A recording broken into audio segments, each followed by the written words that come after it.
रहित शिक्षकों को कुछ भी देने के लिए खुलेआम लालू प्रसाद कहते थे कि वित्त रहित शिक्षकों को भुस्सा खाने का पैसा नहीं देंगे। हम लोग जीवट के साथ लड़े और 2005 से पहले केला का पत्ता पहनकर पूरे बिहार में अभियान चला करके उस सरकार को नकारने का काम किया जिसने वित्त रहित शिक्षकों को नकारा। हम उस सरकार को गद्दी से हटाने का काम किया हम लोगों ने। नमस्कार दर्शकों, स्वागत है आपका हमारे YouTube चैनल खबरें बिहार लाइव पर। अभी हम हैं पटना में और ये है पटना का गांधी मैदान। और गांधी मैदान ये जो है ये गांधी जी का मूर्ति है और गांधी जी के मूर्ति के नीचे वित्त रहित शिक्षक जो हैं वह 3 दिन से आमरण अनशन पर बैठे हुए हैं। आप देख सकते हैं ये अनुदान नहीं, एक मुश्त भुगतान वो भी सीधे कर्मियों के खाते में किया जाए, ऐसी मांग है। इन लोग का मान है कि अनुदान नहीं, हमें वेतनमान चाहिए। और इसी पर हम बात करने के लिए हमारे साथ एक हैं शिक्षक जिनसे हम बात करेंगे। सर, क्या नाम हुआ आपका? प्रोफेसर अजय कुमार वर्मा। सर, आज 14-15 दिन से आप लोग पटना में धरना प्रदर्शन कर रहे हैं। अंत में आप लोग थक हार कर 3 दिन से यहाँ भूख हड़ताल पर बैठ गए हैं। क्या ये 3 दिनों में कोई सरकार का प्रतिनिधि आपसे मिलने आया? कोई भी प्रतिनिधि हम लोगों से मिलने नहीं आया है। यह संवेदनहीन सरकार है जिनके पास मानवता नाम की कोई चीज़ नहीं है। वोट बैंक ही इसका आधार है और समाज के सर्वांगीण विकास में शिक्षकों का बहुत बड़ा योगदान है। और जो शिक्षक चरित्र निर्माण और समाज निर्माण का काम करते हैं, आज ये सरकार ने मजबूर कर दिया ऐसे शिक्षकों को कि 13 दिन आंदोलन के बाद भूख हड़ताल पर बैठने के लिए मजबूर कर दिया। हम शिक्षक के सभी प्रतिनिधियों से मिले, भाजपा के कार्यालय को घेरे, जदयू के कार्यालय के घेरे, समाज के सरकार के सभी स्तर पर हमने माननीय मुख्यमंत्री तक को यह मैसेज दिया, लेकिन आज तक हमारी सुधि कोई नहीं ली। ये बात सही है कि माननीय नीतीश कुमार जी हम लोगों को अनुदान दिए थे और अनुदान की समय सीमा 3 साल की होती है। 3 साल तक अनुदान दे सकते हैं नियम के अनुसार। उस अनुदान को आज 2008 से लेकर आज तक घोषित किया गया है, लेकिन 8 वर्ष का अनुदान आज भी लंबित है।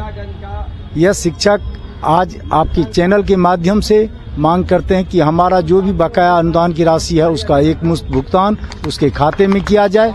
साथ ही हम सभी वित्त रहित शिक्षकों को एक वेतनमान दिया जाए। आपने टोला सेवक को दे दिया, आपने होमगार्ड को दे दिया, आंगनबाड़ी को दे दिया, शिक्षा विभाग में दे दिया, स्वास्थ्य में दिया, सब विभाग में आपने खजाना खोल दिया। फिर इन वित्त रहितों के लिए क्यों नहीं खजाना खोल रहे हैं और क्यों नहीं इनकी बात को सुनी जा रही है, जबकि मेरा मौन जायज है।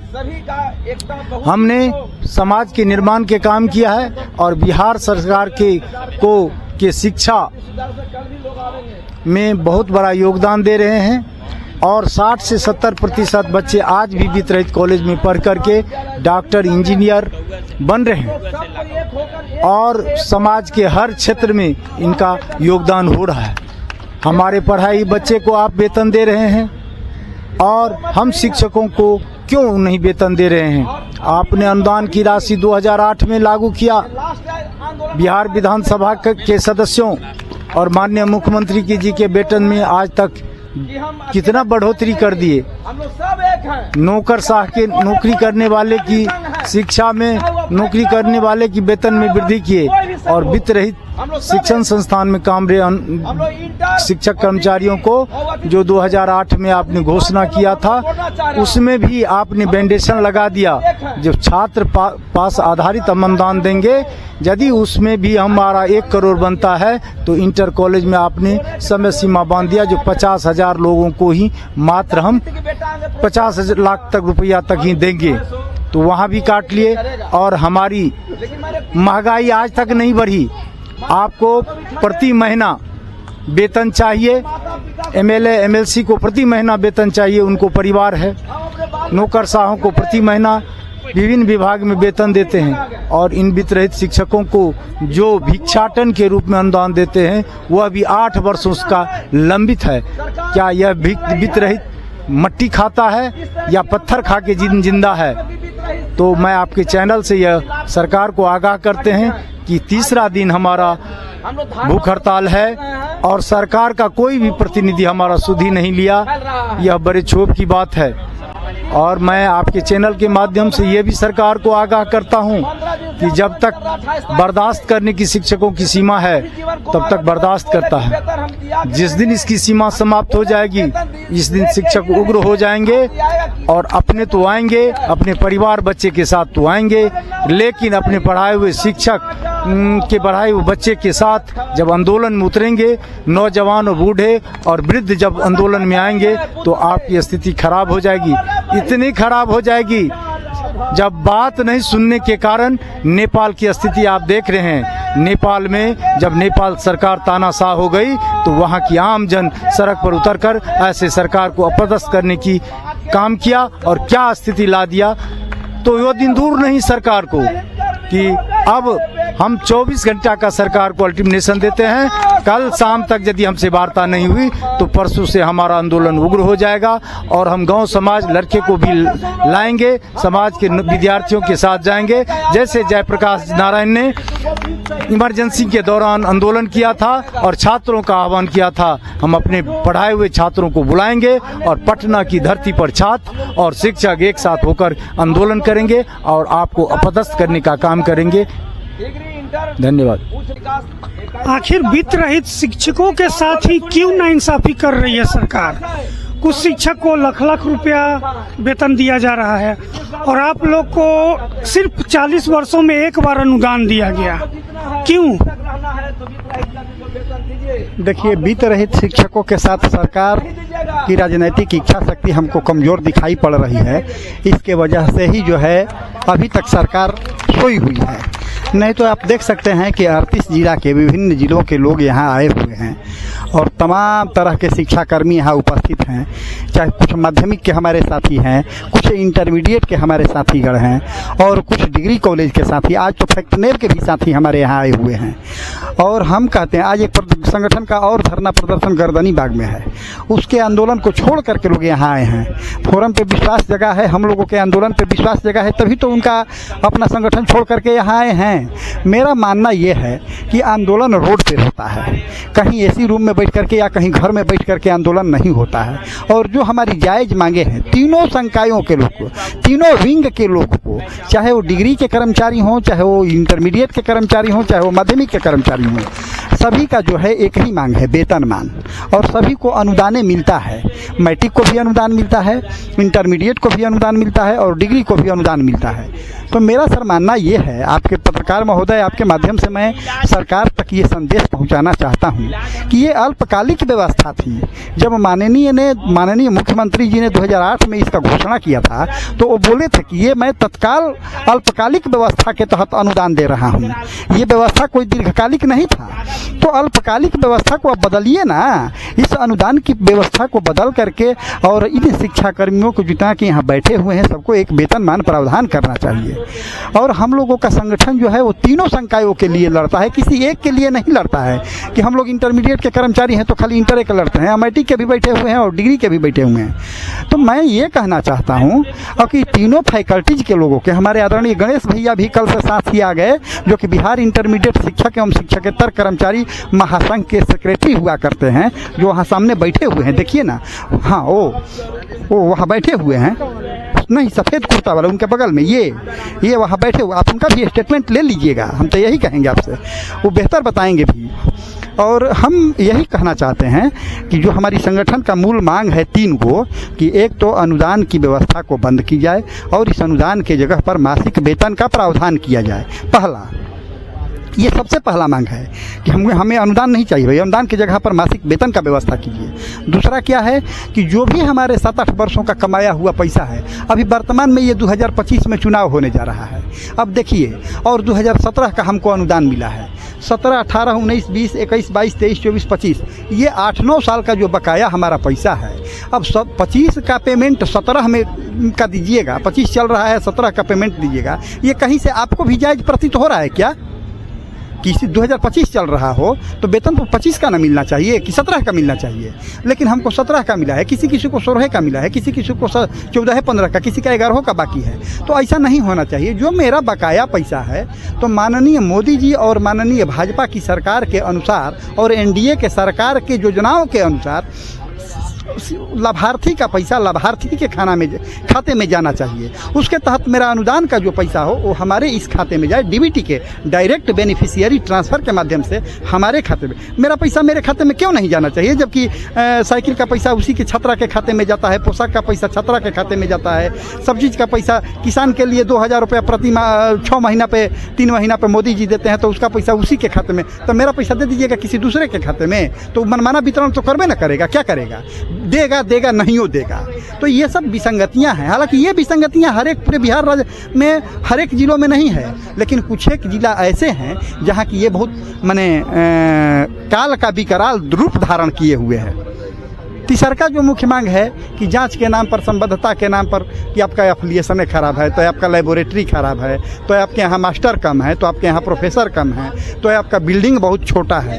अरे बिल्डिंग पढ़ाता है कि टीचर पढ़ाते हैं? छात्रों को कौन पढ़ाता है? आपको बिल्डिंग पढ़ाया, आप ही किसी स्कूल में पढ़े होंगे तो आपको बिल्डिंग पढ़ाया कि टीचर पढ़ाए हैं? हम भी किसी स्कूल में पढ़े हैं तो हमको बिल्डिंग पढ़ाया है कि हमको शिक्षक पढ़ाए हैं? तो हम समझते हैं कि जब शिक्षक का काम है शिक्षा दान देना, तो शिक्षकों को एक सम्मानजनक वेतन नीतीश कुमार की सरकार को देना चाहिए। और मैं माननीय मुख्यमंत्री जी से, एनडीए की सरकार से, एनडीए के हम लोग वोटर्स भी हैं और यहाँ तमाम तबके के लोग बैठे हुए हैं, मुस्लिम लोग भी हैं।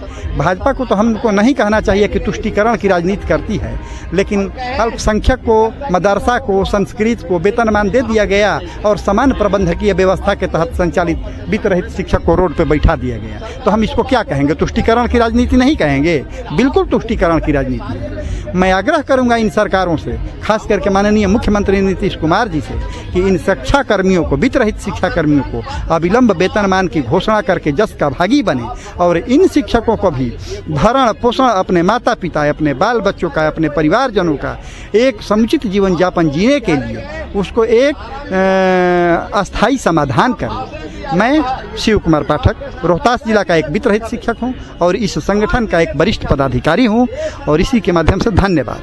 जय शिक्षक, जय वित्त रहित शिक्षक। अभी हमारे साथ हैं गणेश प्रसाद सिंह, जो कि बिहार इंटरमीडिएट शिक्षक एवं शिक्षकेतर कर्मचारी संघ के अध्यक्ष भी हैं। सर, क्या वित्त रहित शिक्षकों के अनुदान के लिए क्या प्रयास है आप लोग का? अभी तो कार्यक्रम चल रहा है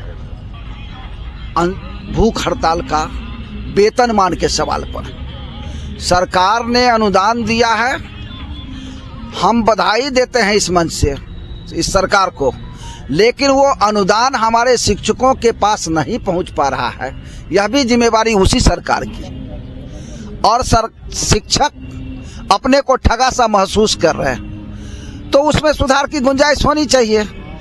यही तो मांग है कि अनुदान जो आप देते हैं उसको वेतनमान में बदल दीजिए, प्रक्रिया में बदलाव करिए और शिक्षक के खाता में वो अनुदान की राशि जाए वेतनमान के रूप में, नियमित रूप से, नियमित वेतनमान के रूप में। चूंकि आपका ही किया हुआ काम फेल हो गया है, अनुदान प्रक्रिया 7 साल विलंब चल रही है, तो जब गाड़ी भी विलंब हो जाती है तो गाड़ी कैंसिल कर दिया जाता है। रेलगाड़ी जब बहुत विलंब हो जाती है तो उसको कैंसिल कर दिया जाता है, दूसरी प्रक्रिया लागू की जाती है या दूसरी गाड़ी चला दी जाती है। तो कम से कम अनुदान प्रक्रिया फेल हुआ तो वेतनमान की प्रक्रिया लागू होनी चाहिए। और हम तो यही कह रहे हैं, अभी भी कहते हैं, सरकार से आज भी उम्मीद है और इसी सरकार से भरोसा भी है, पूरे भरोसे के साथ कहता हूं कि सरकार से आग्रह करता हूं इस मंच के माध्यम से कि सरकार पुनर्विचार करे अपने निर्णय पर, अनुदान प्रक्रिया में बदलाव करे और कम से कम जो अतिथि शिक्षक को सरकार ही दे रही है वही वेतन प्रक्रिया, वेतनमान नियमित रूप से इन वित्त रहित शिक्षकों को मिले। एक रूपता तो आए कहीं से सही। शिक्षक वो भी हैं, ये भी हैं, भले नाम उनको अतिथि रख दिया, हमको वित्त रहित रख दिया, लेकिन हम तो दोनों शिक्षक ही हैं। तो हम नहीं मांगते हैं अभी सरकारी वेतनमान। लेकिन अतिथि शिक्षक को आप डिग्री कॉलेज में 50,000 रुपया दे रहे हैं। तो हम वही कह रहे हैं कि आप डिग्री कॉलेज में डिग्री कॉलेज के शिक्षकों को 50,000, इंटर कॉलेज के शिक्षकों को कम से कम, ये लोअर लिमिट हमारा, हायर लिमिट नहीं है, हम तो लोअर लिमिट लेके चल रहे हैं, कम से कम 40,000 और माध्यमिक विद्यालय के शिक्षकों को 30,000 रुपया दे दीजिए। और आप पत्रकार बंधुओं को पेंशन देने की योजना चालू की है, इसके लिए हम साधुवाद देते हैं। तो हमारे शिक्षक जो वित्त रहित अनुदानित शिक्षक शैक्षणिक विकास में अपनी अहम भूमिका निभाई है, उनका बहुत बड़ा योगदान है बिहार के विकास में। शैक्षणिक विकास उन्हीं के बदौलत हुआ है आपके। आज भले आपका ढांचागत विकास आपने किया है, लेकिन शैक्षणिक विकास हम शिक्षकों ने किया है। तो उन सेवानिवृत्त शिक्षकों को कम से कम, उन पत्रकार बंधुओं को जो पेंशन की योजना लागू की गई है, उससे इनको भी जोड़ा जाए, यही तो मांग है। और अंत में यही कहना चाहूंगा कि नीतीश सुशील ने दिए अनुदान, नीतीश सम्राट देंगे वेतनमान, यह भरोसा है, भरोसा टूटने नहीं दीजिए। सरकार से आग्रह करते हैं कि हम लोग आप पर भरोसा करते हैं, इस भरोसा, बिहार के शिक्षकों के भरोसा को नहीं तोड़िए। 2010 में 2008 से अनुदान प्रक्रिया 6-8 से अनुदान प्रक्रिया चालू हुआ। 2010 में हम तमाम शिक्षक आपको प्रचंड बहुमत के साथ सत्ता में लाने का काम किया है। फिर मैं विश्वास दिलाता हूं, आप वेतनमान लागू करिए, उस प्रचंड बहुमत से भी बड़ा आपको मिलेगा, बड़ा प्रचंड बहुमत, बड़ी जीत दिलाने के लिए हम लोग कमर के कसकर आपके साथ हम पुरजोर समर्थन करते हैं और सरकार से पुनः आग्रह करते हैं। अच्छा सर, ये वेतनमान लागू होने में अभी तो हुआ नहीं है, अनुदान भी मिला 40 वर्षों में एक बार, 2008 में शायद मिला। इतना लंबा समय क्यों लगा आप लोग के हक के लिए? पूर्व की सरकारों ने 1980 से यह प्रक्रिया प्रारंभ हुआ, वित्त रहित शिक्षा नीति। जब सरकार 2010-80 को हाई स्कूलों का सरकारीकरण हो गया, तो उसी समय सरकार को लगा कि कुछ संस्थाएं छूट रही है, तो उन्होंने वित्त रहित शिक्षा नीति भी ला दिया। और वित्त रहित शिक्षा नीति ला करके, पहले भी यही होता था, सरकार एक भी सरकारी स्कूल अपना और कॉलेज नहीं खोला है। प्राइमरी से लेकर के यूनिवर्सिटी तक सभी संस्थाएं समाज के प्रबुद्ध जनों के द्वारा खोला गया है। और 2-4-5 साल के कालांतर पर अनुदान, घाटा अनुदान और वेतनमान यह सरकारीकरण होता था। इधर 1980 के बाद 10 साल तक कांग्रेस पार्टी की सरकार और 15 वर्षों तक राजद कांग्रेस गठबंधन की सरकार, 25 वर्षों तक इसको ठंडे बस्ते में रख दिया। वित्त रहित शिक्षकों को कुछ भी देने के लिए खुलेआम लालू प्रसाद कहते थे कि वित्त रहित शिक्षकों को भुस्सा खाने का पैसा नहीं देंगे। हम लोग जीवट के साथ लड़े और 2005 से पहले केला का पत्ता पहनकर पूरे बिहार में अभियान चला करके उस सरकार को नकारने का काम किया, जिसने वित्त रहित शिक्षकों को नकारा। हम उस सरकार को गद्दी से हटाने का काम किया हम लोगों ने, हमारे शिक्षकों ने। और 2005 के बाद जब सरकार बदली, प्रक्रिया प्रारंभ हुआ, उसमें भी देर हुआ, लेकिन 6-8 से अनुदान प्रक्रिया लागू किया। इसलिए इस सरकार को बधाई देते हैं। और जो सरकार दी है, उम्मीद उसी से होता है, जिसने दिया ही नहीं उससे उम्मीद क्या करेंगे। लेकिन इस सरकार ने दिया है तो उम्मीद इसी से है। और बिहार का हमने किया है काम का लेंगे पूरा दाम, यही हमारा कहना है। क्या उम्मीद है नीतीश कुमार जी अनुदान वित्त रहितों को वेतनमान देंगे? बिल्कुल देना पड़ेगा, देंगे नहीं, देना पड़ेगा उनको, वेतनमान तो देना ही पड़ेगा। क्योंकि हम जो संकल्प लेके और जो आंदोलन शुरू किए हैं, आपकी जानकारी के लिए मैं बताना चाहूँगा कि आज 15वां दिन है और ये आमरण अनशन का 3रा दिन है। हमारी बहनें बगल में बैठी हैं, हमारे सैकड़ों भाई हैं साथ में। ये 14 सदस्यीय आमरण अनशन का दल बैठा है। यह बिना खाए पिए इस बिहार के माथे पे लगा जो राजकीय कलंक है, उस कलंक को मिटाने के लिए आमरण पे बैठे हैं। हमें तो वेतनमान मिलेगा ही मिलेगा, बिना लिए हम जाने वाले नहीं हैं। लेकिन ये जो आमरण अनशन है, ये जो उपवास है, ये बिहार के उच्च शिक्षा में एक नई क्रांति लाने के लिए है। आपको पता होगा माननीय मुख्यमंत्री जी का ड्रीम प्रोजेक्ट है कि हर प्रखंड में डिग्री कॉलेज खोलेंगे। डिग्री कॉलेज कहाँ से खोलिएगा भाई? आपके सचिवालय से पत्र जाता है, डीएम साहब जमीन अलॉट कराइए। डीएम साहब अपना टोपी घुमा देते हैं डीपीओ साहब, डीओ साहब को कि आप लोग ज़मीन का मुआयना करके हमको उसका विवरण दीजिए। हकीकत ये होता है कि 2 कट्ठा ज़मीन नहीं मिलता है। तो अगर सरकार इन वित्त रहित संस्थानों का अधिग्रहण करती है तो शायद ही कोई ऐसा इंटर डिग्री कॉलेज होगा जिसके पास 2-4-5 एकड़ ज़मीन नहीं होगा।